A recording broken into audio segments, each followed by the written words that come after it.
Hello hello, mike check, hello hello. हाँ, अब मैं आ गया हूँ। चलो अभी पढ़ाई शुरू करते हैं। हाँ, तो मैंने तुम लोगों को आज स्ट्रक्चरल आइसोमर का आइसोमर्जिज्म का लास्ट लेक्चर है। इसमें मैं तुम्हें पढ़ाऊंगा ऑप्टिकल आइसोमर्जिज्म। हाँ, स्ट्रक्चरल आइसोमर्जिज्म कंप्लीट हो चुका है। स्टेरियो आइसोमर्जिज्म में ज्योमेट्रिकल पार्ट कंप्लीट हो चुका है। अब जो स्टेरियो आइसोमर का ये दूसरा पार्ट है वो है ऑप्टिकल आइसोमर्जिज्म। ऑप्टिकल आइसोमर्जिज्म में सबसे पहला पार्ट जो मैं पढ़ाने वाला हूँ वो है कायरल सेंटर्स।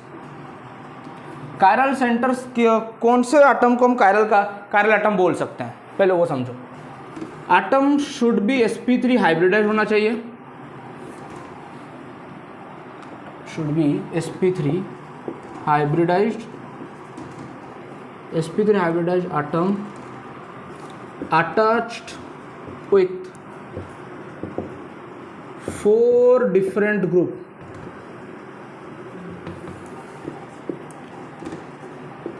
sp3 हाइब्रिडाइज होना चाहिए और 4 डिफरेंट ग्रुप के साथ कनेक्ट होना चाहिए। तो वही उस एटम को हम बोलते हैं कायरल सेंटर और कायरल एटम। sp3 हाइब्रिडाइज में तुम लोग ये नहीं समझना कि sp3 मतलब 4 सिग्मा बॉन्ड ही होंगे। sp3 का मतलब 4 सिग्मा बॉन्ड नहीं हो सकते। 4 सिग्मा बॉन्ड को तुम sp3 तो बोल सकते हो, लेकिन मान लो अगर कभी 3 सिग्मा और एक लोन पेयर दे दिया है तो ये भी sp3 होगा, लेकिन एक कंडीशन है, ये जो लोन पेयर है वो लोकलाइज्ड होना चाहिए।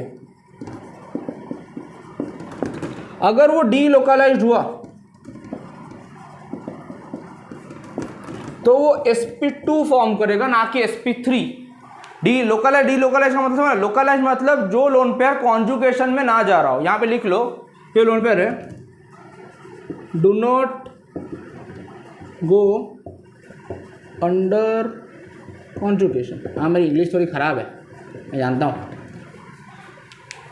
तो लोकलाइज लोन जो कॉन्जुगेशन में नहीं जा रहा होगा उसे लोकलाइज लोन पेयर बोलेंगे। डी लोकलाइज मतलब जो कॉन्जुगेशन में जा रहा होगा। डी लोकलाइज लोन पेयर मतलब वहाँ पे रिजोनेंस फॉर्म होगा। रिजोनेंस फॉर्म मतलब sp2 हाइब्रिडाइज्ड।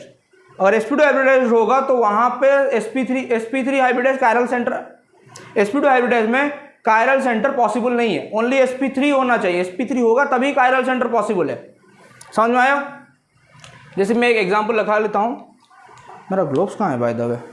रुक जाओ एक सेकंड, मैं ग्लोव्स पहन के आता हूँ। आ गया। चलो, हाँ, तो मैं कहाँ था?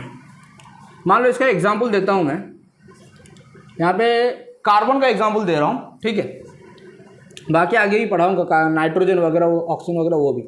मान लो यहाँ पे OH दे दिया, यहाँ पे H दे दिया, यहाँ पे Br दे दिया, यहाँ पे CH3 दे दिया, ठीक है। तो ये वाला कार्बन कायरल है कि नहीं, कैसे पहचानोगे? इसके चारों डिफरेंट ग्रुप होने चाहिए और 4 डिफरेंट ग्रुप होना चाहिए और चारों क्या होने चाहिए, और वो कार्बन sp3 होना चाहिए। sp3 होना चाहिए और 4 डिफरेंट ग्रुप के साथ कनेक्ट होना चाहिए, तभी वो कायरल सेंटर होगा। अब मुझे बताओ, ये वाला कार्बन कायरल सेंटर होगा? नहीं होगा। क्यों? 3 हाइड्रोजन, 3 डिफरेंट ग्रुप है, तीनों सेम ग्रुप लगे हुए हैं, तो ये वाला क्या होगा? अकायरल। मान लो मैंने ये कार्बन में चेक किया और ये कार्बन में चेक किया, ये तो कार्बन क्यों 4 डिफरेंट ग्रुप लगे इसलिए ये कायरल हो गया, लेकिन ये CH3 में 3 हाइड्रोजन ग्रुप है, तीनों सेम ग्रुप है, इसलिए ये अकायरल हो गया। जो कायरल नहीं वो अकायरल। समझ में आ गया? तो ये था तुम्हारा कायरल सेंटर। अब मैं तुम लोगों को पढ़ाऊंगा कायरल नाइट्रोजन, कायरल ऑक्सीजन, अभी बाकी सब है। इसको नोट डाउन करो, मैं इसको मिटा रहा हूँ, ठीक है। और एक करा देता हूँ तुम लोगों को कायरल कार्बन का, जिसमें लोकलाइज्ड हो रहा होगा वो। मान लो और एक एग्जांपल दे दिया मैंने, CH2 double bond, CH single bond, C ऊपर H है, इस तरफ OH है, और D नहीं है, ऊपर लोन पेयर देता हूँ मैं। यहाँ पे मैं लोन पेयर देता हूँ और यहाँ पे मैं देता हूँ क्या, CH3। मान लो ऐसा कुछ है, ठीक है। तो ये लोन पेयर जो है ये लोकलाइज्ड है, डीलोकलाइज्ड है? डीलोकलाइज्ड है। क्यों?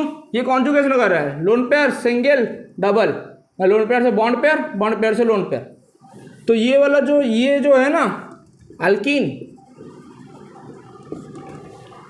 ये इसको sp2 फॉर्म कर रहा है ये।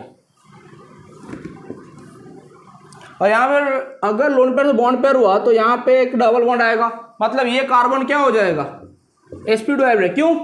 क्योंकि 3 सिग्मा बॉन्ड है, लोन पेयर नहीं है। क्यों? लोन पेयर तो डीलोकलाइज्ड है, वो तो रिजोनेंस में जा रहा है, मतलब उसको बॉन्ड में काउंट करेंगे हम लोग।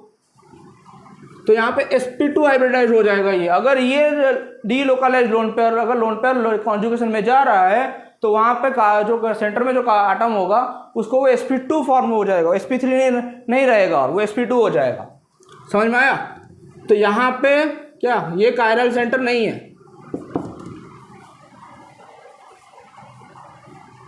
ये कायरल कार्बन नहीं है।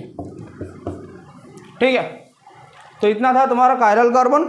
बाकी मैं कायरल नाइट्रोजन और कायरल ऑक्सीजन वगैरह अभी बताता हूँ। ठीक है, तो ये था तुम्हारा और एग्जाम्पल दे देता हूँ। मान लो ये है CH3C, ये है H, ये लोन पेयर, ये CH3। क्या ये कायरल है? नहीं है। क्यों? दोनों सेम ग्रुप हैं। ये भी अकायरल है, अकायरल, ये भी अकायरल। समझ गए? तुम लोग कैसे करोगे? ये था तुम्हारा कायरल कार्बन का। अब मैं इसे मिटा रहा हूँ। अब मैं तुम्हें बताऊंगा कायरल नाइट्रोजन। मान लो कायरल सेंटर के अंदर ही लिख लेता हूँ, कायरल सेंटर के अंदर दूसरा वाला है कायरल नाइट्रोजन। नाइट्रोजन कितने बॉन्ड बना सकता है? 4। अगर 4 बॉन्ड बनाएगा तो उससे पॉजिटिव चार्ज आ जाएगा, तो वो 3 बॉन्ड बना के अपने पास एक लोन पेयर रखता है। मान लो नाइट्रोजन क्या करता है, एक लोन पेयर है, यहाँ पे एक H, यहाँ पे CH2 CH3, मान लो मैंने ऐसा कुछ दे दिया, यहाँ पे CH3 और यहाँ पे इथाइल दे दिया। ठीक है, तो ये sp3 है। क्यों? 3 सिग्मा बॉन्ड, एक लोन पेयर है जो लोकलाइज्ड है, डीलोकलाइज्ड नहीं है। ठीक है, तो ये वाला हो गया क्या, कायरल। नाइट्रोजन अगर 4 बॉन्ड बनाएगा, मान लो H CH2 CH3, यहाँ पे OH और यहाँ पे ET दे दिया मैंने। ठीक है, तो नाइट्रोजन में प्लस चार्ज आएगा। क्यों? नाइट्रोजन 3 बॉन्ड बनाएगा, 4 बॉन्ड बनाएगा तो उसके बाद इलेक्ट्रॉन खत्म हो जाएंगे, इसीलिए वो इलेक्ट्रो पॉजिटिव हो जाएगा। इसलिए हम लोग अमोनियम आयन जो लिखते हैं ना NH4+ लिखते हैं। समझ में आया? इसलिए अगर नाइट्रोजन 4 बॉन्ड बना रहा है तो वहाँ पे प्लस चार्ज देना। वैसे ही ऑक्सीजन, ऑक्सीजन का अगर कायरल ऑक्सीजन की बात करूँ मैं, मान लो मैंने एक ऐसा ग्रुप दिया है CH3 ऑक्सीजन और यहाँ पर H दे दिए, नहीं यहाँ पे ET दे देता हूँ, ET देता हूँ और ये H+। ये वाला कायरल है, ये वाला कायरल है। क्यों? क्योंकि यहाँ पे लोन पेयर है, लेकिन ऑक्सीजन के पास 2, ऑक्सीजन कितने बॉन्ड, 4 बॉन्ड बनाएगा, लेकिन उस पर प्लस चार्ज ज़्यादा आ जाएगा। ऑक्सीजन क्या वैलेंस इलेक्ट्रॉन कितने हैं? 6। एक सेकेंड, लैग हो रहा है, सॉरी कॉल आ गया था। ठीक है, तो मैंने बोला कि ऑक्सीजन यहाँ पे sp3 है। अगर मान लो मैंने ऐसा ऑक्सीजन, अगर ऑक्सीजन के पास मैंने ऐसा दिया होता ET और यहाँ पे लोन पेयर होता, यहाँ पे लोन पेयर होता, तो क्या ये कायरल होता? नहीं, क्योंकि दोनों लोन पेयर हैं, मतलब सेम ग्रुप, तो ये अकायरल होता। समझ में आया? ऑक्सीजन पर 6 इलेक्ट्रॉन होते हैं आउटर मोस्ट में, वो 2 बॉन्ड बना लेता है, बचे कितने, और 2 लोन पेयर बचे। 2 लोन पेयर में से अगर वो एक के साथ बॉन्ड बनाएगा तो बाकी जो एक लोन पेयर होगा वैसा ही रहेगा, लेकिन ऑक्सीजन में प्लस चार्ज है। क्यों पता है? क्योंकि वो ऑक्टेट बनना चाहेगा। तो ऑक्सीजन बैलेंस इलेक्ट्रॉन कितने हैं? 6। 8 - 6 कर दो, 2 निकले, मतलब वो 2 बॉन्ड बना पाएगा, सिर्फ उससे ज़्यादा नहीं बना पाएगा। अगर 2 बॉन्ड के ज़्यादा बनाता है तो उसमें प्लस चार्ज आ जाता है। मान लो वैसे नाइट्रोजन का बताऊँ, अगर नाइट्रोजन नाइट्रोजन आउटर मोस्ट में कितने वैलेंस इलेक्ट्रॉन कितने होते हैं? 5, तो उसकी वैलेंसी कितनी है? 3। मतलब वो 3 बॉन्ड बना पाएगा। अगर वो 3 बॉन्ड से ज़्यादा बना रहे तो उसे प्लस चार्ज डेवलप हो जाएगा। समझ रहे हो? ये तुम्हारा क्या है, वैलेंस इलेक्ट्रॉन। ये क्या है, तुम्हारी वैलेंसी। समझ में आया?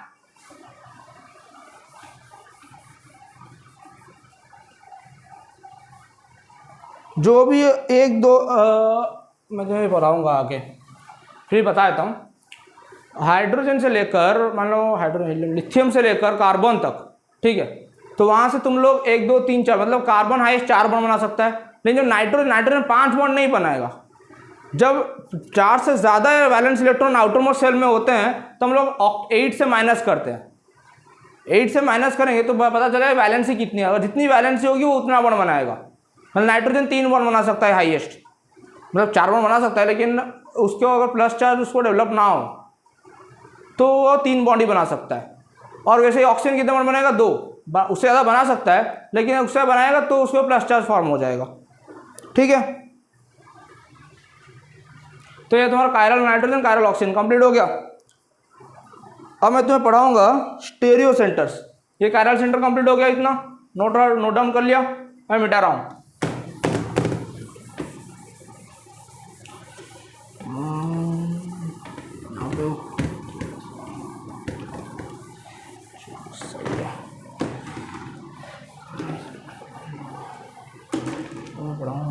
Stereo centre.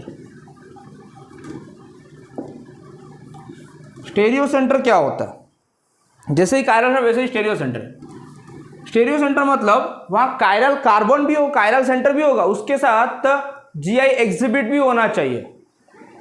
मतलब मैं एग्जांपल के थ्रू समझाता हूँ। मान लो मैं लिख रहा हूँ स्टेरियो सेंटर मतलब GI exhibition plus chiral centre. मान लो एग्जांपल है CH3 CH double bond CH single bond C, यहाँ पर H, यहाँ पे Br, यहाँ पे CH3। ठीक है, तो मुझे बताओ ये वाला इसमें से कायरल कार्बन कौन सा होगा? ये वाला दिख रहा है, क्यों? ये एक डिफरेंट ग्रुप है, ये एक डिफरेंट ग्रुप, ये डिफरेंट ग्रुप, ये डिफरेंट, 4 डिफरेंट, ये कायरल हो गया। उसके बाद इस अल्किन को पकड़ो। मैंने तुम लोगों को ज्योमेट्री लाइसेंस में अल्किन में पढ़ाया था। तो अगर C डबल बॉन्ड C को हम पकड़ेंगे, उसके चारों तरफ ग्रुप देख लो भाई, डिफरेंट ग्रुप होना चाहिए। एक कार्बन पर जो 2 ग्रुप लगे वो डिफरेंट होना चाहिए। यहाँ पे CH3 एक ग्रुप है, दूसरा हाइड्रोजन। अगर मैं इसे खोल के दिखाऊं तो कैसा होगा? C डबल बॉन्ड C, ठीक है। और यहाँ पे अगर मैं H ऐसे लिख लूँ और इस ग्रुप को मैं ऐसे लिख लूँ, क्या जब बड़े करके लिखता हूँ जिससे इजीली समझ में आए तुम लोगों को। C डबल बॉन्ड C, ये C हो गया, ऊपर H हो गया, ये Br हो गया, और ये हो गया CH3, और नीचे H आ गया, इस तरफ CH3 आ गया, इस तरफ H आ गई। तो भाई ये ग्रुप डिफरेंट है, ये ग्रुप डिफरेंट है, ये ग्रुप डिफरेंट है, ये ग्रुप डिफरेंट है। तो ये जी एग्जिबिट कर रहा है कि नहीं कर रहा है? कर रहा है। इसका मतलब जी एग्जिबिट स्ट्रक्चर कितने बनेंगे? एक्सिस, दूसरा उसका एनांशियोमर, ट्रांस, डाइस्टेरियोमर। जो एक्सिस बने तो दूसरा ट्रांस बनेगा। तो यहाँ पे दो हो गए। एक जी एग्जीबिशन मतलब 2 स्ट्रक्चर, तो 2 प्लस एक कायरल सेंटर बन रहा है, प्लस 1 मतलब कितने बनेंगे इस स्ट्रक्चर में? इसका स्टेरियो सेंटर कितना होगा? 3। टोटल नंबर स्टेरियो सेंटर का पूछा तो कितना होगा? 3। तो तुम लोग देखने लगा पहले कि वहाँ पे कायरल सेंटर कितने हैं। अगर कायरल एक से ज़्यादा है तो जितने कायरल सेंटर उसमें लिख लेना। उसके बाद देखना जीआई एग्जिबिट कितने कर रहे हैं, मतलब C डबल बॉन्ड C या C डबल बॉन्ड N या C double bond O। C double bond O तो वैसे भी कायरल कार्बन जीआई एग्जिबिट नहीं करेगा, ठीक है। हाँ, अगर वहाँ पे दोनों लोन पेयर हो तो, अगर OH होगा तो करेगा। मैंने पढ़ाया था जीआई एग्जीबिशन में, ठीक है। तो ये था तुम्हारा स्टेरियो सेंटर। और एक पॉइंट लिखा देता हूँ तुम लोगों को, ये मिटा रहा हूँ, ठीक है। मुझे बताना क्या all chiral centres are stereo centres? True या फॉल्स? या फिर ऑल स्टेरियो सेंटर्स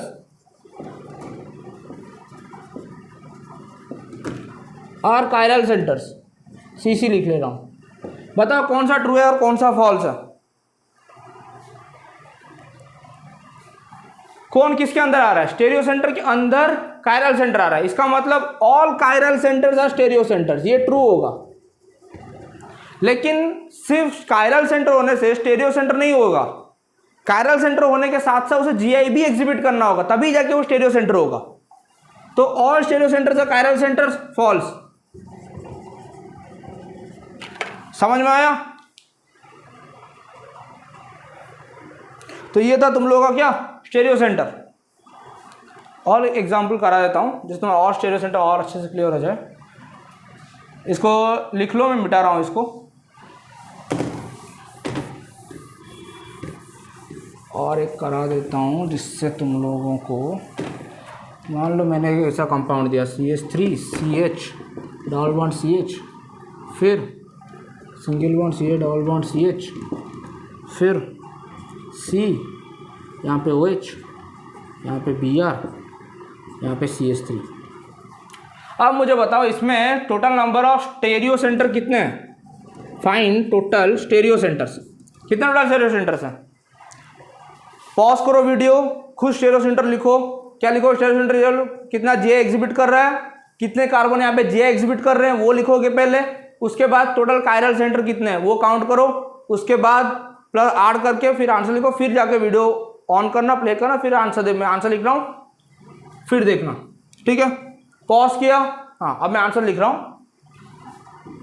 तो ये है पहला एक डबल बॉन्ड, उसके यहाँ पे CH3 और एक हाइड्रोजन डिफरेंट ग्रुप है, और एक हाइड्रोजन यहाँ पे, और ये पूरा ग्रुप डिफरेंट है। तो यहाँ पे एक ये एग्जीबिशन करेगा, तो यहाँ पे कितने स्ट्रक्चर होंगे? 2। फिर यहाँ पे इसको पकड़ लो, इसको पकड़ोगे तो क्या होगा? ये एक डिफरेंट ग्रुप, और ये पूरा एक ग्रुप हो गया, ये हाइड्रोजन, उसके ये पूरा एक ग्रुप हो गया, और ये हाइड्रोजन, तो यहाँ पर भी 2। फिर ये तो पूरा दिख रहा है तुम्हारा कायरल सेंटर है, क्यों? ये पूरा एक डिफरेंट ग्रुप है, और ये 1 2 3 डिफरेंट ग्रुप, फिर 4 डिफरेंट ग्रुप। मतलब क्या है? यहाँ पर कायरल सेंटर कितने हैं? 1 है, तो कितने हुए? 1 2। ये कायरल सेंटर है? नहीं है, ये अकायरल है। मान लो अगर मैंने यहाँ पे CH3 और ये दिया होता, मान लो अगर ये अकायरल को मैं कायरल बना दूँ, ठीक है? हाँ अकायरल, तो अगर ये कायरल नहीं है तो 5 होंगे। अगर मैं इसे कायरल बना दूँ तो कितने होंगे? 6 हो जाएंगे। कायरल कैसे बनाता हूँ? मान लो मैंने इसे दिया कि भाई ये C, यहाँ पे OH दे दिया, यहाँ पे Br दे दिया, यहाँ पे हाइड्रोजन दे दिया, ठीक है? तो यहाँ पे भी ये भी कायरल हो गया। इसका मतलब क्या हो गया? यहाँ पर भी एक, टोटल कितने हो गए? 6। इससे पहले वाला जो क्वेश्चन है उसमें 5, ये वाला क्वेश्चन में 6, तो दोनों तुम लोग लिख लेना, ठीक है? वो वाला CH3 दिया था, यहाँ पे मैंने और एक कायरल लगाया, कायरल बना दिया, तो ये हो गए तुम्हारे 6। कैसे क्या किया? जे एग्जिबिट कर रहा है, यहाँ पर एक जे एग्जिबिट कर रहा है, यहाँ पर एक जे एग्जिबिट कर रहा है, तो कितने स्ट्रक्चर फॉर्म होंगे? 2 2 2 4। यहाँ पे एक कायरल, यहाँ पर एक कायरल, तो +1 +1 कितने हो गए? 6। पूरा स्टेरियो सेंटर कितने हो गए? 6 हो गया। तो ये था तुम्हारा टोटल स्टेरियो सेंटर। काउंट कैसे करोगे? मान लो और एग्जाम्पल मैं कराऊंगा, पहले इसको नोट डाउन करो। किसका इसका सही आंसर निकला मुझे बता देना, ठीक है? मैं उसे एक चॉकलेट दूंगा। चलो अब और एक सवाल। मान लो मैंने ऐसा दिया CH डबल बॉन्ड NH, और यहाँ पे मैंने दिया CH डबल बॉन्ड CH2। अब इसमें मुझे बताओ total number of stereo centre कितने होंगे? ठीक है, पॉज करो, फिर से करो, मैं इसका आंसर बता रहा हूँ, ठीक है? ये CH डबल बॉन्ड NH है, ये CH डबल बॉन्ड CH2 है, और ये साइक्लोहेक्सेन है, ठीक है?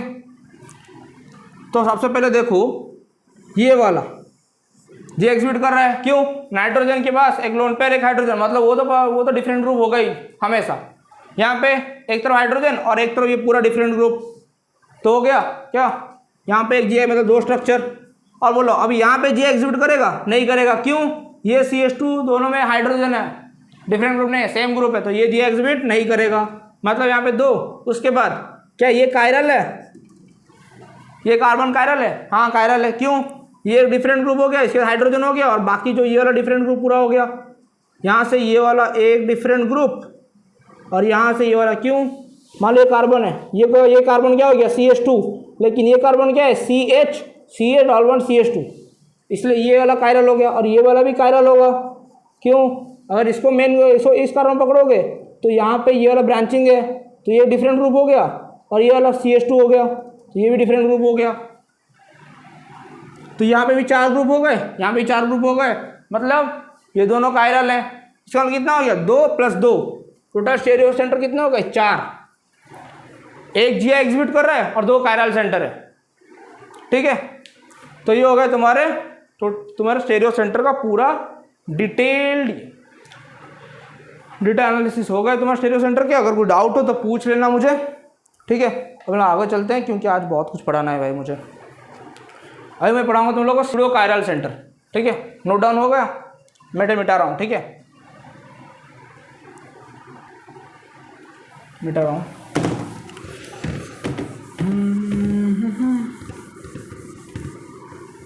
ये हो गया तुम्हारा स्टेरियो सेंटर। अब हम लोग आगे पढ़ने वाले हैं स्यूडो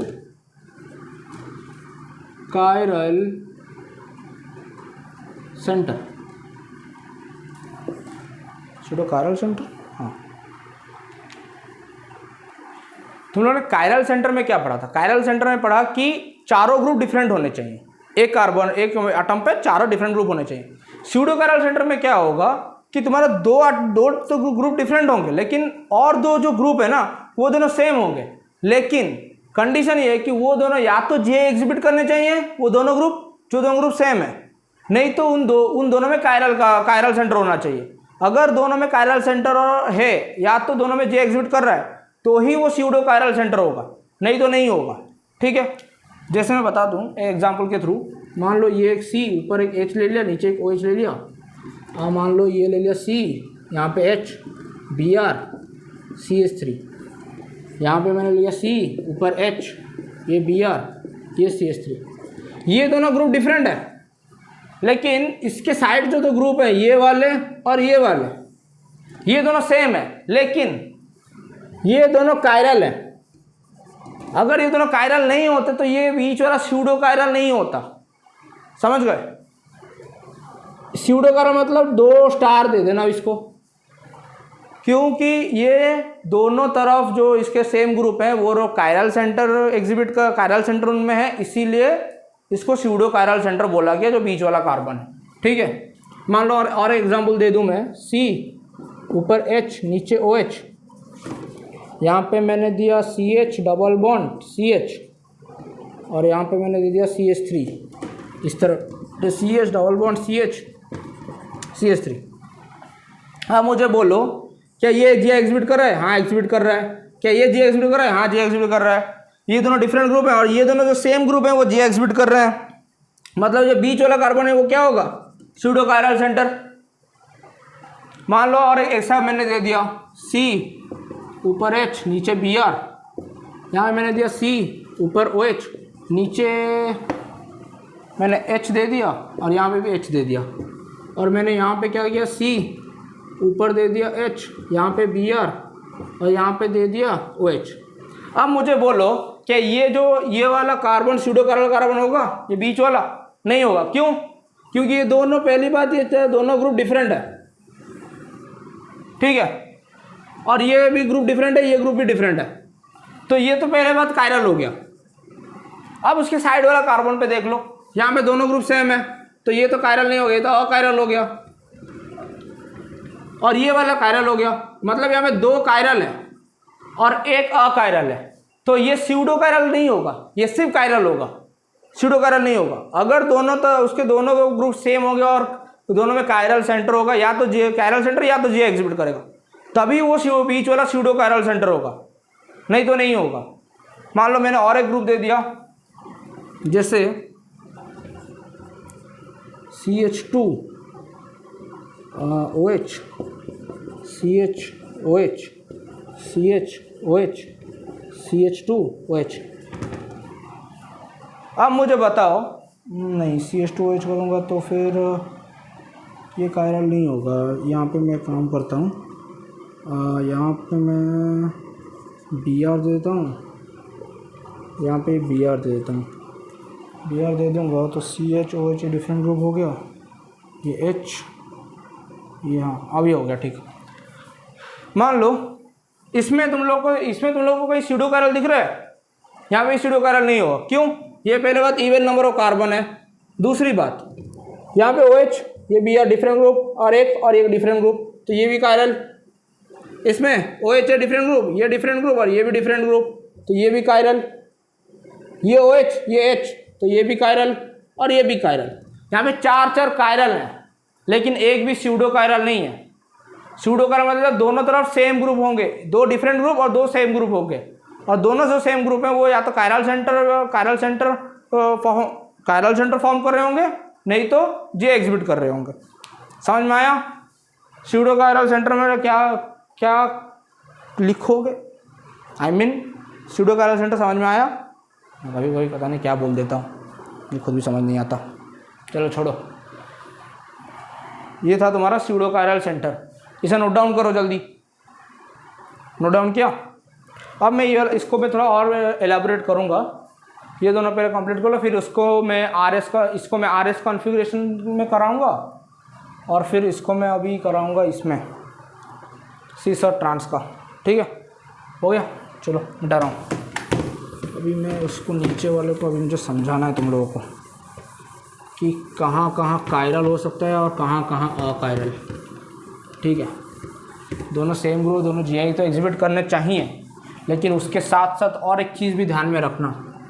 मान लो मैंने लिखा H, नीचे OH लिख दिया, यहाँ पे CA double bond CH, single bond CH3, यहाँ पे CH double bond. Hand writing में तो वैसे ही हैंड राइटिंग के लिए माफ़ कर देना भाई दोस्तों। तो ये था तुम्हारा क्या, ये तुम लोग पता है स्यूडो कायरल सेंटर। लेकिन ये स्यूडो कायरल तभी होगा, मान लो अगर मैं ये वाला तो जी एग्जिबिट कर रहा है, मान लो एक वाला अगर ये वाला सिस फॉर्म कर रहा है और ये वाला ट्रांस, तो जो बीच वाला होगा वो कायरल होगा। कायरल तो ये होगा अगर ये दोनों सिस और ट्रांस फॉर्मेशन करें, कायरल होगा, उसके बाद स्यूडो कायरल होगा। अगर मान लो कि ये सिस है, सिस स्ट्रक्चर फॉर्म कर रहा है, और वो भी सिस स्ट्रक्चर फॉर्म कर रहा है, तो अकायरल होगा। क्यों? क्योंकि दोनों ग्रुप सेम हो गए ना भाई, अलग कहाँ हो गए? तुम लोगों को पता है सिस और ट्रांस क्या है? डाइस्टेरियोमर्स, मतलब स्ट्रक्चर सिमिलर नहीं है उन दोनों का, मतलब वो दोनों डिफरेंट ग्रुप उन लोगों को मान सकते हो ना। इसीलिए सिस और ट्रांस अगर हैं, एक तरफ सिस है दूसरा ट्रांस, तो कायरल होगा। अगर सिस ट्रांस सिस है तो अकायरल। मान लो ट्रांस एक तो इस तरफ ट्रांस है और उस तरफ सिस है, तो ये भी कायरल होगा। मान लो अगर ये ट्रांस है और इस तरफ भी ट्रांस है, दोनों तरफ सेम स्ट्रक्चर है, तो ये अकायरल होगा। स्यूडो कायरल मतलब कभी कभी कायरल शो करता है और कभी कभी अकायरल, इसलिए उसे बोलते हैं स्यूडो कायरल।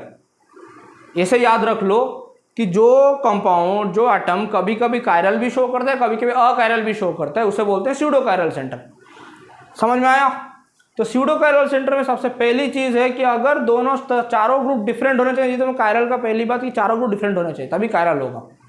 ठीक है, अकायरल में अगर दोनों ग्रुप सेम हो गए तो अकायरल हो जाएगा। तो यहाँ पे तो वही चीज़ है ना, स्यूडो कायरल का मतलब क्या है? समझ में आया? अगर दोनों तरफ सेम स्ट्रक्चर होंगे, मतलब यहाँ पे सिस वहाँ पे भी सिस, तो वो अकायरल हो जाए। क्यों? चारों डिफरेंट ग्रुप नहीं है, दो सेम ग्रुप होगा इसीलिए। और अगर चारों डिफरेंट और एक तरफ सिस है दूसरा ट्रांस है, इसका मतलब कायरल।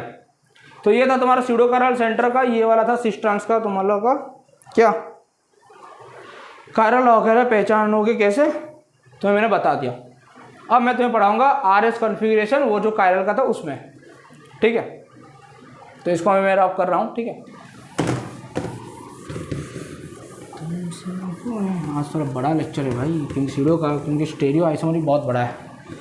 और स्टेरियो आइसोमर मान लो ये C है, ऊपर मैंने OH दे दिया। इस स्ट्रक्चर में पहले ही बना चुका हूँ, तुम लोग बना देना। ठीक है, मैं डायरेक्ट RS कॉन्फ़िगरेशन स्टार्ट कर रहा हूँ। मैं पढ़ाने वाला हूँ RS कॉन्फ़िगरेशन। अभी RS कॉन्फ़िगरेशन क्या है? RS वो साइंटिस्ट के नाम के हिसाब से दिया है। तुम लोग इतना याद रखना, अगर R होगा तो मतलब क्लॉकवाइज रोटेशन करेगा, अगर S है तो anti clockwise rotation, AC anti clockwise rotation. ठीक है, अब मैं जैसे बताता हूँ, मान लो मैंने एक ये बना लिया, ठीक है। इसके 4 डिफरेंट ग्रुप है, मान लो A B C D दे दिया मैंने, ठीक है। तो A C क्या है, वर्टिकल पोजीशन है, और ये जो बीच वाला है ये क्या है, कायरल है, चारों ग्रुप डिफरेंट है। और B एंड D क्या है, हॉरिजॉन्टल है। इसके 4 केसेस में समझाने वाला हूँ, ठीक है। केस नंबर 1, मान लो कि ये जो लोएस्ट प्रायोरिटी ग्रुप है, अगर मान लो कि लोएस्ट प्रायोरिटी ग्रुप जो है वो वर्टिकल पोजीशन पे है। मान लो मैं एक एग्जांपल दे देता हूँ, जैसे कि ये CH3, ये OH, ये BrH। इसमें सबसे लोएस्ट प्रायोरिटी ग्रुप मतलब जिसका एटॉमिक नंबर सबसे कम हो, जिसका एटॉमिक सबसे कम हो वो लोएस्ट प्रायोरिटी ग्रुप है। ये सबसे लोएस्ट प्रायोरिटी ग्रुप है जो वर्टिकल पोजीशन पे है, hydrogen. If lowest priority group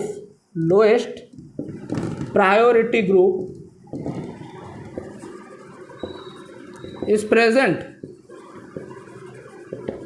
in vertical position, then no switch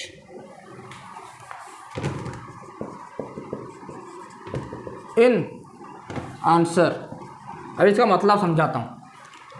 तुम लोग जेडी इफेक्ट करते थे, याद है जेडी सिस्टम में, स्ट्रक्चरल आइसोमर और जेडी सिस्टम में जो तुम लोग क्या करते थे, जेड कौन सा क्लॉक, कौन सा मतलब क्या है, एक सेम साइड पे होगा, कौन सा ऑपोजिट साइड में होगा। तो जेड मतलब सेम साइड में, ई मतलब ऑपोजिट साइड में। वो कैसे करते, एटॉमिक नंबर लेके करते थे ना, वहाँ पे भी यहाँ पे भी वही होगा। यहाँ पे तुम लोग देखना किसका एटॉमिक नंबर सबसे ज़्यादा है, Br का सबसे ज़्यादा है। उसके कार्बन ऑक्सीजन में किसका ज़्यादा है, ऑक्सीजन का, उसको 2 नंबर दे दो, ठीक है। कार्बन को 3 नंबर दे दो। मतलब ये ऐसे जाएगा, इसका रोटेशन कैसे होगा, ऐसे होगा। तो अभी मुझे बताओ ये क्लॉकवाइज रोटेट करेगा या एंटी क्लॉकवाइज। मान लो कोई अगर ऐसे रोटेट कर रहा है तो वो क्लॉकवाइज या एंटी क्लॉकवाइज, एंटी क्लॉकवाइज। मतलब ये क्या है, एस। घड़ी देखा है ना, घड़ी सामने देख लो, घड़ी देख लो, खुद का मिरर मत देख लेना कि भाई घड़ी हमारे सामने घड़ी है, हम ऐसे घूम रहे हैं मतलब घड़ी ऐसे घूम रहे मतलब क्लॉकवाइज नहीं, घड़ी को उल्टा करके देखना। मतलब मान लो मैं 12 बजे हूँ, मेरा इस तरफ क्या है 1 2 3 4 5 6 7 8 9 10 11, ठीक है। और मैं ये कैसे घूम रहा है, ऐसे घूम रहा है, मतलब ऐसे, मतलब उल्टा, एंटी क्लॉकवाइज। समझ में आया, एंटी क्लॉकवाइज मतलब एस। और आंसर स्विच नहीं होगा, मतलब एस जो निकला है ना वही एस रहेगा, वो आर पे स्विच नहीं होगा। अब केस नंबर 2 में समझाऊंगा इसके बाद, इसको पहले नोट डाउन करो, ठीक है। अगर लोएस्ट प्रायोरिटी हाइड्रोजन यहाँ पे है, उसके बाद हम लोग क्या देखें, एटॉमिक वेट के अनुसार हम लोग नंबरिंग कर लेंगे। जैसे हम लोग का रोटेशन हो रहा होगा लिख लेंगे भाई एंटी क्लॉकवाइज रोटेशन हो रहा है या क्लॉकवाइज रोटेशन हो रहा है। क्लॉकवाइज होगा तो आर दे देना, अगर एंटी क्लॉकवाइज हो रहा है तो एस दे देना, ठीक है। मान लो मैं अगर इसको दोनों को स्विच कर दूँ, मतलब यहाँ पे Br रख लूँ, यहाँ पे OH रख लूँ, तो ये फिर क्लॉकवाइज हो जाएगा। समझ में आया, तो तुम लोग वो क्लॉकवाइज कर लेना, इसको स्विच करके क्लॉकवाइज कर लेना, ठीक है। तो मैं इसको मिटा रहा हूँ अभी।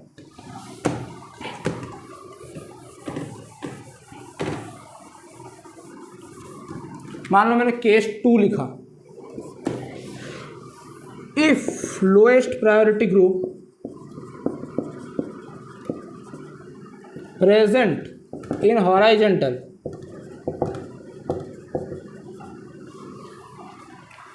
position, then switch your answer।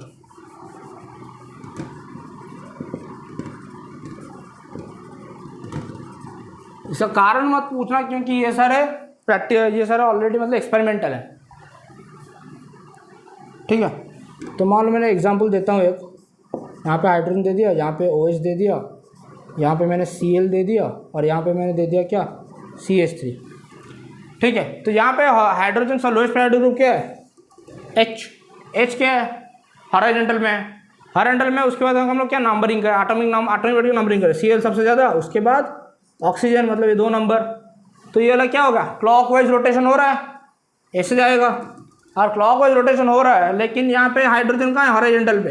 अगर क्लॉकवाइज रोटेशन तुम आर लिखते थे, आर नहीं होगा, एस होगा। क्यों, क्योंकि H हाइड्रोजन हॉरिजॉन्टल पे, इसलिए आंसर को स्विच कर देना, आर अगर क्लॉकवाइज रोटेशन हो रहा है तो तुम्हारा आंसर एंटी क्लॉकवाइज होना चाहिए। समझ में आया? जो आंसर लिखोगे वो एंटी क्लॉकवाइज होगा। यस, तो ये था तुम लोग केस 2।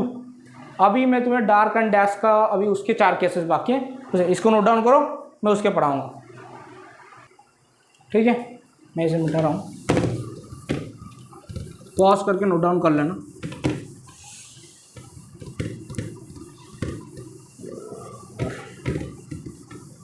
नहीं तो इस वीडियो मुझे पार्ट करके देना पड़ेगा, इतने में मेरा 35 मिनट हो चुके हैं, ये सब पार्ट करके देना पड़ेगा। ठीक है, अब मैं पढ़ाऊँगा आरएस कॉन्फ़िगरेशन का डैश वेज फार्मूला के अनुसार। इससे पहले वाला जो तुमने पढ़ा ना दोनों, वो फिशर प्रोजेक्शन फार्मूला था। वहाँ पे जो ABCD में लिखा था ऐसे क्रॉस मार्क के, तो वो वाला लिख लेना, उसके ऊपर फिशर प्रोजेक्शन फार्मूला। ठीक है, फिशर प्रोजेक्शन फार्मूला FPF लिख लेना। फिशर का स्पेलिंग तो जानते ही हो। इन डैश वेज फार्मूला में हम लोग आरएस कॉन्फ़िगरेशन कैसे चेक करेंगे, इसके अभी मैं 4 केसेस पढ़ाऊँगा। डैश वेज फार्मूला 11 मार्क क्यों दिया मैंने, यहाँ पे ऐसे दे देता हूँ। फार्मूला डैश वेज फार्मूला मतलब पता है ना तुम्हें, मैंने पढ़ाया था तुम लोग कहाँ पे, साइक्लो अल्केन्स में।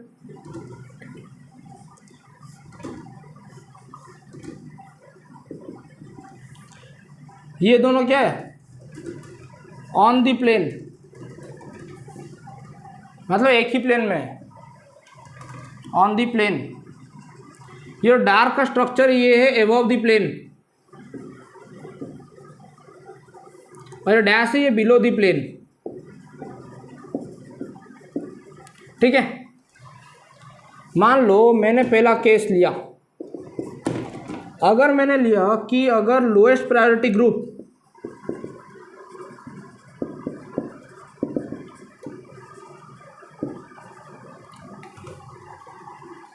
Is present below the plane, below the plane मतलब कहाँ पे, डैश पे, then no switch in answer.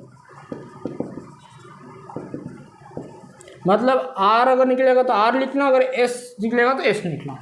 मान लो एक एग्जांपल देता हूँ, जैसे कि मैंने यहाँ पे लिखा CH3 और यहाँ पे लिखा OH, यहाँ पे लिखा मैंने क्या लिख लेता हूँ BR, फिर यहाँ पे लिख लेता हूँ मैं BR नहीं, यहाँ पे मैं कुछ और देता हूँ, NH2 देता हूँ, NH2, और यहाँ पे मैंने दिया क्या H दे दिया। ठीक है, अब मुझे बताओ, यहाँ पे मैंने डार्क ऐसे लिखा हुआ है, इसका मतलब ये नहीं कि डार्क यहाँ पे, डार्क एबव द प्लेन है और डैश बिलो द प्लेन, और बाकी दोनों सरफेस पे हैं।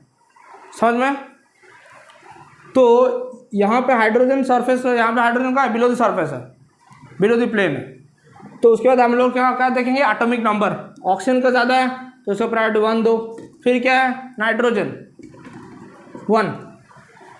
अगर मैं इसको ऐसे भी ना लिख के, अगर मैं इसको, तो हम लोग इसको यहाँ से यहाँ, हाँ यहाँ से जाएगा ऐसे, तो ये कौन सा रोटेशन है, एंटी क्लॉकवाइज, तो एस लिखोगे। समझ में आया? अभी मैं तुम्हें अगर केस 2 में क्या होगा, केस 2 बता देता हूँ, इसको मिटाता हूँ मैं। ठीक है, नोट डाउन कर लो। यार आज मेरे एनर्जी लेवल लो क्यों है, थोड़ी और एनर्जी लेवल बढ़ानी पड़ेगी। Case 2, if lowest priority group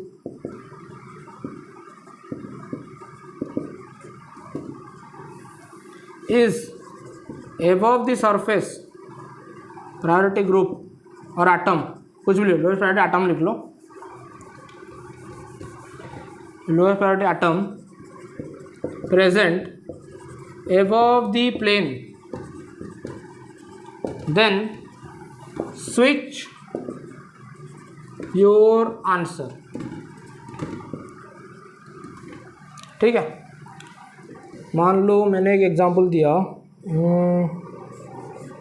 यहाँ पे हाइड्रोजन दे दिया, यहाँ पे मैंने Br दे दिया, यहाँ पे मैंने दे दिया OH और यहाँ पे CH3। ठीक है, यहाँ पे हाइड्रोजन कहाँ पे है, डार्क पे, मतलब एबव द प्लेन।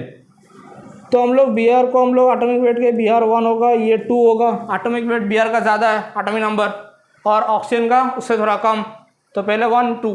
तो यहाँ पे जो रोटेशन होगा वो कहाँ से होगा, Br से OH तक, फिर वहाँ से यहाँ पे ऐसे रोटेशन होगा, और ऐसे रोटेशन को क्या बोलेंगे हम लोग, R।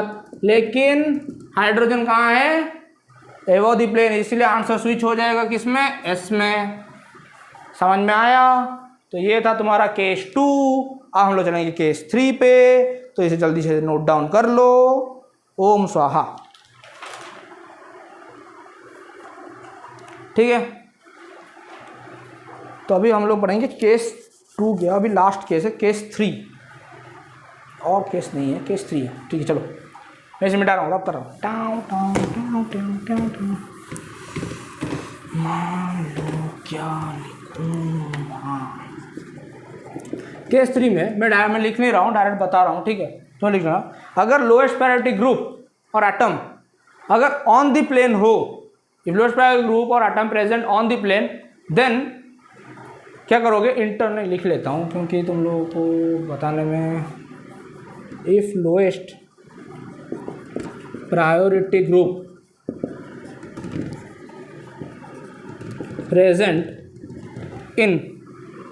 present on the plane, then interchange the atoms and then give the answer। मतलब मान लो मैंने हाइड्रोजन दे यहाँ पे दे दिया मैंने क्या, CH3, डार्क में OH, और यहाँ पे Br दे दिया। ठीक है, तो तुम लोग इवन नंबर में स्विच करोगे। इंटरचेंज मतलब जो उसके ऑपोजिट डायरेक्शन उसके साथ इंटरचेंज करोगे। H के साथ Br को इंटरचेंज कर लेना, CH3 के साथ OH को इंटरचेंज कर लेना। तो ये कैसे दिखेगा, अभी Br ऊपर, यहाँ पे OH आ जाएगा, डार्क में CH3 और फिर डैश में H। अब तुम लोग एटॉमिक वेट के हिसाब से जाओगे, Br सबसे पहले आएगा, फिर दूसरे में OH आएगा, तो Br से OH जाएगा, फिर OH से कहाँ जाएगा, CH3। तो ये कौन सा रोटेशन हो गया, S, तो आंसर S आएगा। समझ में आया। अगर तुम्हारा lowest priority group on the plane में है तो इंटरचेंज कर देना, इवन इंटरचेंज मतलब जो इवन इंटरचेंज मतलब एक को 3 के साथ, 2 को 4 के साथ, 1 को 3 के साथ, अगर मैं इसको 1 2 3 दे दूं, 1 को 3 के साथ, 2 को 4 के साथ। समझ में आया। इंटरचेंज करने के बाद तुम लोग देख लेना कौन सा रोटेशन कर रहा है, एटॉमिक वेट के अनुसार रोटेशन देख लेना, उसके बाद आंसर कर लेना। मान लो अगर H यहाँ पे होता और स्विच करने के बाद H डार्क पे आ जाता तो क्या करते, H अगर डार्क पे आ जाता तो तुम लोग एबव द प्लेन हो जाता। वो अगर एबव द प्लेन हो जाता तब क्या करते, तब तुम लोग आंसर स्विच करते। रूल केस 2 में जब एबव द प्लेन होगा हाइड्रोजन तो क्या करोगे, आंसर स्विच कर लेना। समझ में आया। मतलब अगर एबव द प्लेन होता तो अगर ये एस रोटेशन कर रहा होता तो उसका आर कर देना। समझ में आया।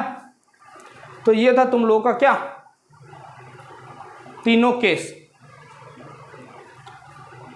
कितना टाइम हो गया भाई, 43 मिनट हुआ है ना, 1 घंटे का और बहुत कुछ है भाई। चलो जल्दी जल्दी नोट डाउन करो, मैं इसके मिटा रहा हूँ। ठीक है, मैंने कुछ सवाल दिए हैं RS कॉन्फ़िगरेशन में, 5 सवाल हैं, सॉल्व करो। आखिरी वाला मैं बता दूंगा, तुम लोग पहले 4 सवाल कर लो। ठीक है, आखिरी वाला मैंने अभी तक तुम लोगों को वो कराया नहीं है, तो आखिरी वाला छोड़ के बाकी 4 सवाल पॉज करो, बाकी पहले के 4 सवाल कर लो। ठीक है, आखिरी वाला मैं बताऊंगा, पॉज करो, जल्दी जल्दी पॉज करो और आंसर लिख के फिर वीडियो ऑन करके फिर देखना, मैं आंसर लिख रहा हूँ। ठीक है, नीट की कसम है भाई, पॉज करके लिखना, पॉज करके खुद आंसर बनाना, बैठ के आंसर छापने मत लगना। समझ में आया। चलो मैं आंसर लिख रहा हूँ। तो इसमें सबसे लोएस्ट प्रायोरिटी ग्रुप कौन सा है, डी।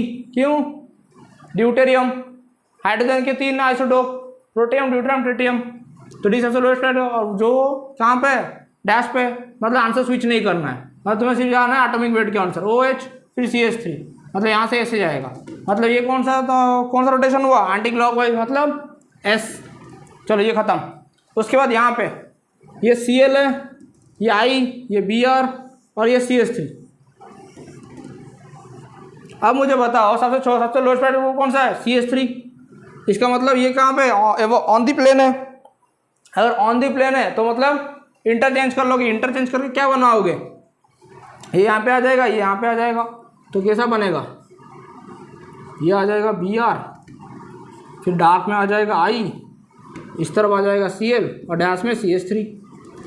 अब मुझे बताओ सबसे एटॉमिक वेट देख लो, I का ज़्यादा है, उसके बाद Br का, तो ये कौन सा है, S, तो ये भी हो गया S, ठीक है। उसके बाद ये वाला यहाँ पे देख लो, हाइड्रोजन कहाँ पे है, एबव द प्लेन, मतलब आंसर स्विच करना है, मतलब Br से फिर Cl फिर Cl से OH, ये कौन सा हो गया, क्लॉकवाइज।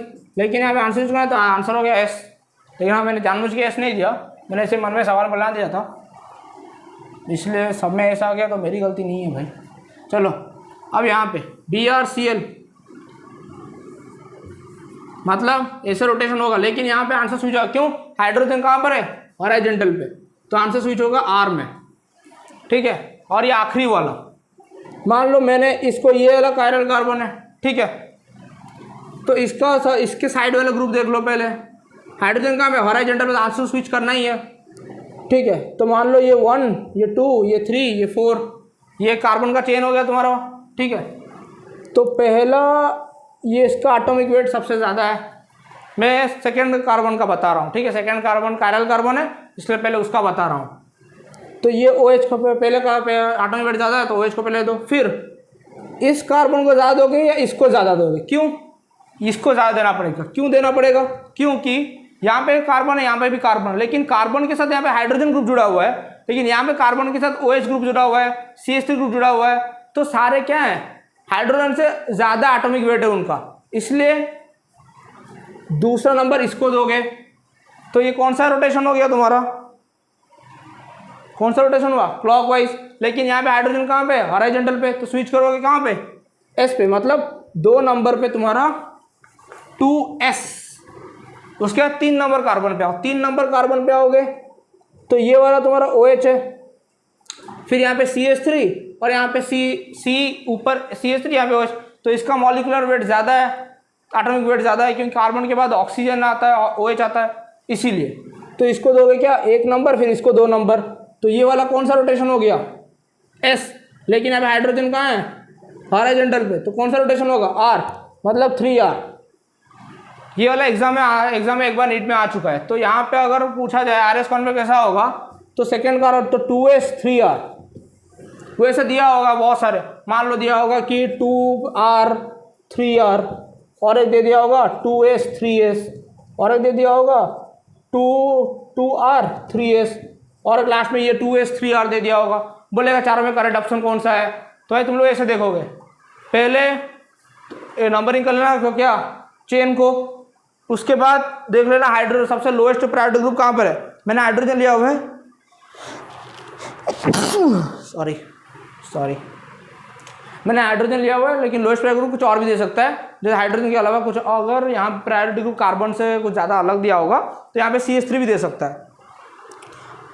और हॉरिजॉन्टल पे लोएस्ट प्रायोरिटी ग्रुप है तो आंसर स्विच करना, अगर लोएस्ट प्रायोरिटी ग्रुप नहीं है, मतलब मान लो वर्टिकल पे लोएस्ट प्रायोरिटी ग्रुप है तो आंसर स्विच करने की जरूरत नहीं है। मान लो यहाँ पे CH3 के बदले यहाँ पे H होता वर्टिकल पे, तो आंसर स्विच करने की जरूरत नहीं है, जो आंसर आएगा वही लिखना, ठीक है। तो ये था तुम्हारे जितने सारे कॉन्फ्रेंस पूरे सवाल हो गए। अब मैं तुम लोग को आगे पढ़ा रहा हूँ कि स्यूडो, अब कैसे पहचानोगे स्यूडो कायरल सेंटर है कि नहीं, ठीक है, उसके सवाल करा लेता हूँ।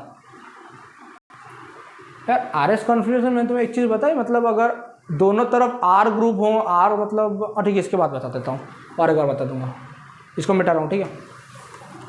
तो याद तो नहीं आ रहा है कि मैंने अभी तुम्हें पढ़ाया है, लेकिन मुझे याद नहीं आ रहा कि मैंने बताया है, लेकिन बता देता हूँ अभी।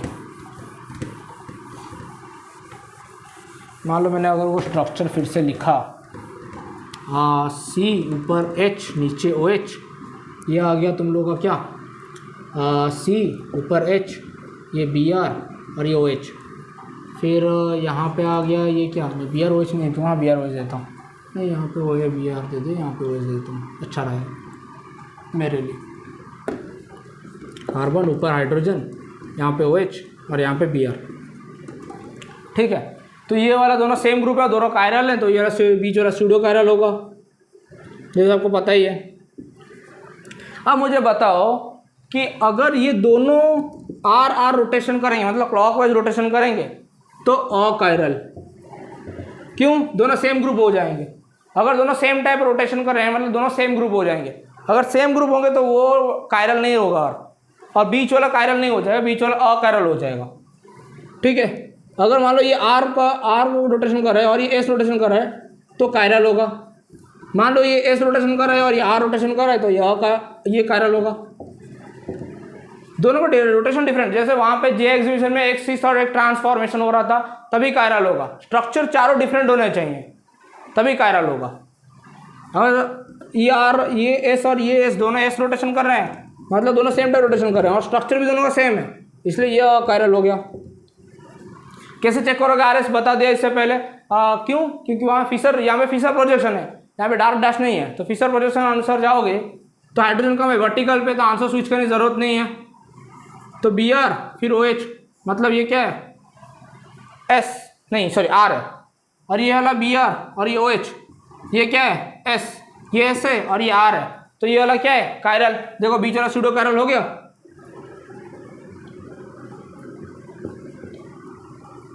स्यूडो कायरल का मतलब है बीच वाला कायरल है, उसके स्यूडो कायरल का मतलब कभी कभी कायरल कभी कभी अकायरल, इसलिए बीच वाले को हम लोग स्यूडो कायरल बोलते हैं। अगर दोनों अगर सेम टाइप रोटेशन कर रहे हैं तो मतलब अकायरल हो जाएगा बीच वाला। तो यहाँ पे डबल स्टार मैंने स्यूडो कायरल के लिए दिया है। अगर कायरल नहीं होगा, अकायरल होगा, तो स्टार मार मत देना, ठीक है। चलो मैं इसे मिटा रहा हूँ। अभी मैं एक अकायरल का ही बना देता हूँ, जिस तुम्हें पता चल जाएगा कि अकायरल, इसको नोट डाउन करो, अकायरल कैसे होगा। मानो मैंने एक ऐसा स्ट्रक्चर दिया, सी ऊपर बी आर, यहाँ पे ओ एच, यहाँ पे एच दे दिया, ठीक है। फिर मैंने यहाँ पे दिया सी ऊपर, यहाँ पे ओ एच, यहाँ पे ओ एच, और ये सी ऊपर एच, यहाँ पे ओ एच, यहाँ पे बी आर। मुझे कौन बताएगा कि ये स्यूडो कायरल सेंटर होगा या नहीं होगा? क्या स्ट्रक्चर सेम है दोनों तरफ? नहीं है। ये दोनों एनांशियोमर है, सेम आइडेंटिकल होना चाहिए, एनांशियोमर है। नहीं, एक चीज़ रुको, एक मिनट, सॉरी मैं एक चीज़ थोड़ा गलत बता दिया, ठीक है, मैं दोबारा बताता हूँ, ठीक है। तो मुझे बताओ, ये वाला कायरल है, ये कार्बन, हाँ ये कार्बन कायरल है, ये वाला कायरल है, हाँ ये कायरल है। अब हम लोग यहाँ पे कैसे चेक करेंगे? रोटेशन के अनुसार। देखो यहाँ पे हाइड्रोजन वर्टिकल पे, यहाँ पे वर्टिकल पे, मतलब आंसर स्विच नहीं करना है। तब मुझे बताओ कि यहाँ पे जो बी आर है और यहाँ पे एटॉमिक वेट किसका है, बी आर का ज़्यादा है, मतलब इस तरह रोटेशन होगा, यहाँ पे बी आर से इस तरह रोटेशन होगा। अब मुझे बताओ ये रोटेशन कैसा है, एस, और ये रोटेशन कैसा है, एस, दोनों तरफ एस एस, मतलब बीच वाला क्या हो गया, अकायरल। ये कायरल नहीं है, अकायरल हो गया, बीच वाला अकायरल हो गया। साइड में दोनों भले ही कायरल हो, लेकिन बीच वाला अकायरल हो गया। समझ में आ गया? तो कभी कभी कायरल, कभी कभी अकायरल, दोनों शो कर रहे हैं, इसलिए उसको बोलते हैं क्या, स्यूडो कायरल। सॉरी, चलो ये हो गया तुम्हारा स्यूडो कायरल। बाकी अभी बहुत कुछ बचा है। ये तुम्हारा कायरल सेंटर का तो इतना कंप्लीट हो गया, बाकी तुम लोगों को बचा है अभी ऑक्टिवल एक्टिविटी वगैरह बचे हुए हैं, तो उन्हें कंप्लीट करना है। मैं इसके 2 लेक्चर और एक लेक्चर बना के भेज दूंगा, ठीक है, कल सुबह ही भेज दूंगा, क्योंकि मुझे नहीं लगता है मेरा पेशेंस है। वैसे ही 54 मिनट्स का तो हो चुका है, ठीक है, और ज़्यादा नहीं बचे, बस ऑप्टिकल एक्टिविटी तुम्हें बताना है, ऑप्टिकल आइसोमेट्री बताना है, और एक लेक्चर में, और उसके बाद कॉन्फॉर्मर बताना है। 3 चीज़ें बतानी है, वो एक लेक्चर में हो जाएगा, 1 घंटे का होगा, वही बता दूंगा। उसके बाद मैं तुम लोगों को हेलो ऑरेंज पढ़ाने से पहले तुम लोगों को मैं पढ़ाऊँगा, एक वीडियो, छोटा सा वीडियो बनाऊँगा, जिस पे मैं पढ़ाऊँगा तुम लोग को addition reaction, elimination reaction, substitution reaction, वो तीनों पढ़ाऊँगा मैं तुम्हें, और फ्रीडल क्राफ्ट रिएक्शन वगैरह वो जो होगा वो पहले मैं बताऊँगा डिफरेंस क्या है, कहाँ पे सब्स्टिट्यूशन कैसे होता है, कहाँ पे एडिशन कैसे होता है, और उसके बाद एलिमिनेशन कैसे होता है। वो पढ़ाने के बाद फिर हम लोग हेलो एल्केन स्टार्ट करेंगे। नहीं, इसके बाद तो जीओसी पढ़ाऊँगा, जीओसी के बाद पढ़ाऊँगा हेलो एल्केन, हेलो एल्केन। हाँ जीओसी पढ़ाऊँगा इसका, सॉरी इसका मुझे जीओसी पढ़ाना है। चलो ठीक है, मैं इतना रखता हूँ आज को। अभी रात के कितने बज रहे हैं, शायद 12 बज रहे हैं, 12 या 12:15 हो रहे हैं। ठीक है, आज को इतना रखते हैं। कल सुबह में एक लेक्चर और भेज दूँगा। ठीक है, चलो बाय बाय।